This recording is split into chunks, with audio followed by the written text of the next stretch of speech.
നമ്മുടെ ABSന്റെ റൈറ്റ് സൈഡിലെ wheel speed sensor complaint വന്നു.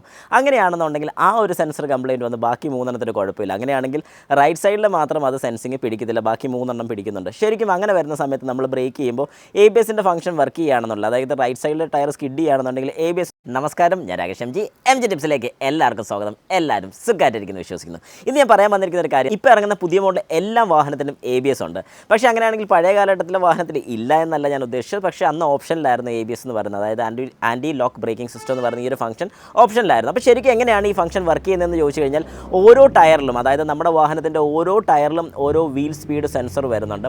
ആ ഒരു സെൻസർ സെൻസ് ചെയ്യുന്നതിനനുസരിച്ചാണ് നമ്മുടെ ഈ പറയുന്ന ABS വർക്ക് ചെയ്യുന്നത്. അതായത് ഓരോ വീലിനും ഏതെങ്കിലും ഒരു വീല് ബ്രേക്ക് ആകുന്നുണ്ടോ അല്ലെങ്കിൽ ഏതെങ്കിലും ഒരു വീല് ലോക്ക് ആകുന്നുണ്ടോ എന്ന് സെൻസ് ചെയ്തിട്ടാണ് ഒരു ABSന്റെ സെൻസർ വർക്ക് ചെയ്യുന്നത്. അപ്പോൾ ABSന് വീലിൽ മാത്രമാണോ സെൻസർ ഉള്ളതെന്ന് ചോദിച്ചാൽ അല്ല, ഒരുപാട് സെൻസേഴ്സിൻ്റെ കാൽക്കുലേഷൻസ് എടുത്തിട്ടാണ് ABS വർക്ക് ചെയ്യുന്നത്, അതായത് anti lock braking system work ചെയ്യുന്നത്. പക്ഷേ എൻ്റെ ചോദ്യം ഇതാണ്, അതായത് ഒരു സെൻസർ കംപ്ലയിൻറ്റ് വന്നു, നമ്മുടെ ABSന്റെ റൈറ്റ് സൈഡിലെ വീൽ സ്പീഡ് സെൻസർ കംപ്ലയിൻറ്റ് വന്നു. അങ്ങനെയാണെന്നുണ്ടെങ്കിൽ ആ ഒരു സെൻസർ കംപ്ലയിൻറ്റ് വന്ന് ബാക്കി 3 കുഴപ്പമില്ല. അങ്ങനെയാണെങ്കിൽ റൈറ്റ് സൈഡിൽ മാത്രം അത് സെൻസിങ് പിടിക്കത്തില്ല, ബാക്കി 3 പിടിക്കുന്നുണ്ട്. ശരിക്കും അങ്ങനെ വരുന്ന സമയത്ത് നമ്മൾ ബ്രേക്ക് ചെയ്യുമ്പോൾ ABSന്റെ ഫംഗ്ഷൻ വർക്ക് ചെയ്യുകയാണെന്നുള്ളത്, അതായത് റൈറ്റ് സൈഡിലെ ടയർ സ്കിഡ് ചെയ്യുകയാണെന്നുണ്ടെങ്കിൽ ABSന്റെ ഫംഗ്ഷൻ വർക്ക് ചെയ്യുമോ ഇല്ലയോ? എനിക്ക് തോന്നുന്നു കുറച്ച് നല്ലൊരു സംശയമായിരിക്കും തോന്നുന്നു. കാരണം പലർക്കും ഇങ്ങനൊരു സംശയം മനസ്സിൽ വന്നിട്ടുണ്ടായിരിക്കും ഈ ഒരു ടോപ്പിക്കിനെ കുറിച്ച് അറിയാമെന്നുണ്ടെങ്കിൽ. പക്ഷേ ഒരു കാരണവശാലും അങ്ങനെ സംഭവിക്കത്തില്ല. എന്തുകൊണ്ടാണെന്ന് ചോദിച്ചു കഴിഞ്ഞാൽ, നമ്മുടെ വാഹനത്തിൽ ഈ പറയുന്ന ഒരു വീൽ സ്പീഡ് സെൻസറിൻ്റെ സിഗ്നൽ കൃത്യമായിട്ട് ECM വഴി അത് ഈ പറയുന്ന പോലെ ഒരു യൂണിറ്റിലോട്ട്, അതായത് ABSന്റെ യൂണിറ്റിൽ കിട്ടുന്നില്ലെന്നുണ്ടെങ്കിൽ ഒരു കാരണവശാലും ABS എന്ന് പറയുന്നൊരു ഫംഗ്ഷൻ വർക്ക് ചെയ്തില്ല. അന്നേരം എന്താണ് സംഭവിക്കുന്നത് ചോദിച്ചു കഴിഞ്ഞാൽ, നമ്മുടെ വാഹനത്തിൽ ABSന്റെ വാർണിംഗ് ലൈറ്റ് കത്തും. ഈ പറയുന്ന ABSന്റെ വാർണിംഗ് ലൈറ്റ് നമ്മുടെ വാഹനത്തിൽ ഓടിക്കൊണ്ടിരിക്കുന്ന സമയത്ത് കത്തി നിൽക്കുന്നതായിരിക്കും. അപ്പോൾ അതിൽ നിന്ന് നമുക്ക് മനസ്സിലാകുന്ന കാര്യം എന്താണെന്ന് ചോദിച്ചു കഴിഞ്ഞാൽ, നമുക്ക് മനസ്സിലാക്കാം നമ്മുടെ വാഹനത്തിൻ്റെ ABS യൂണിറ്റിന് എന്തോ കംപ്ലയിൻ്റ് ഉണ്ട്. അത് യൂണിറ്റ് ആകാം, ഈ പറയുന്ന പോലെ സെൻസർ ആകാം, വയറിംഗ് ആകാം. ഇനി ഈ പറയുന്ന പോലെ സെൻസർ ഡിറ്റക്റ്റ് ചെയ്യാൻ വേണ്ടിയിട്ട് നമ്മുടെ ബെയറിങ്ങിനകത്തൊരു സെൻസർ വരുന്നുണ്ട്.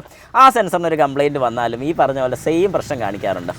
അപ്പോൾ നമ്മൾ ഇതിൽ നിന്ന് മനസ്സിലാക്കേണ്ട കാര്യം എന്താണെന്ന് ചോദിച്ചു കഴിഞ്ഞാൽ, അല്ലെങ്കിൽ ഞാൻ എന്താണ് ഉദ്ദേശിച്ചതെന്ന് ചോദിച്ചു കഴിഞ്ഞാൽ, നമ്മുടെ വാഹനത്തിൻ്റെ ABSന്റെ ഏതെങ്കിലും ഒരു സെൻസർ പോയി കഴിഞ്ഞാൽ ആ പറയുന്ന യൂണിറ്റ് ഫുള്ള് വർക്ക് ചെയ്യാതെ വരും. അതായത് ഒരു സെൻസറിൻ്റെ വർക്കിംഗ് കൃത്യമായിട്ട് കിട്ടുന്നില്ലെന്നുണ്ടെങ്കിൽ ആ പറയുന്ന യൂണിറ്റ് ഫുള്ള് വർക്ക് ചെയ്യാതിരിക്കും. അങ്ങനെയാണെന്നുണ്ടെങ്കിൽ നമ്മൾ മനസ്സിലാക്കേണ്ട ഒരു കാര്യം, ABSന്റെ വാർണിംഗ് ലൈറ്റ് കാണിച്ചു കഴിഞ്ഞാൽ ഒരു കാരണവശാലും ABS വർക്ക് ചെയ്യത്തില്ല.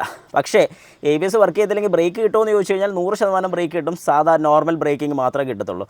പക്ഷേ അത് സേഫ് ആണോ എന്ന് ചോദിച്ചാൽ ഒരു കാരണവശാലും സേഫ് അല്ല. അതുകൊണ്ട് എപ്പോഴും നമ്മൾ മനസ്സിലാക്കേണ്ട ഒരു കാര്യം, ABS ഉള്ള വാഹനമാണെങ്കിൽ ABSന്റെ വാർണിംഗ് ലൈറ്റ് കാണിക്കുന്നുണ്ടെങ്കിൽ ഉറപ്പായിട്ടും എന്ത് ചെയ്തിട്ടാണല്ലോ, എന്ത് കംപ്ലയിൻ്റ് ആണോ ആ കംപ്ലയിൻറ്റ് തീർത്ത് ആ വാഹനം പക്കയാക്കിക്കോണം. കാരണം അങ്ങനെ ചെയ്തില്ലെന്നുണ്ടെങ്കിൽ നാളെ ഒരു സമയത്ത് നിങ്ങളുടെ വാഹനത്തിന് കംപ്ലയിൻറ്റ് വരുന്നതായിരിക്കും. ഈ ഒരു കംപ്ലയിൻറ്റ് നമുക്ക് ചിലപ്പോൾ ഇപ്പോൾ ആ സെൻസറിൻ്റെ പ്രശ്നം കൊണ്ടായിരിക്കും. ആ സെൻസർ മാറി ക്ലിയർ ചെയ്ത് വിട്ടുകയാണെങ്കിൽ കുഴപ്പമില്ല. പക്ഷേ ഈ സെൻസർ മാറാതെ യൂണിറ്റും വർക്ക് ചെയ്യാതെ ഇരുന്ന് പോവുകയാണെന്നുണ്ടെങ്കിൽ പിന്നെ ആ യൂണിറ്റിന് കംപ്ലയിൻറ്റ് വരും. യൂണിറ്റിന് നല്ല വിലയാണ്, ചെറിയ വിലയൊന്നുമല്ല. അപ്പോൾ ശരിക്കും പറഞ്ഞു കഴിഞ്ഞാൽ ആ സെൻസർ പോയതാണെങ്കിൽ ആ സെൻസർ അങ്ങ് മാറി വിടുക. സെൻസറിന് വലിയ റേറ്റോ കാര്യങ്ങളൊന്നും വരുന്നില്ല.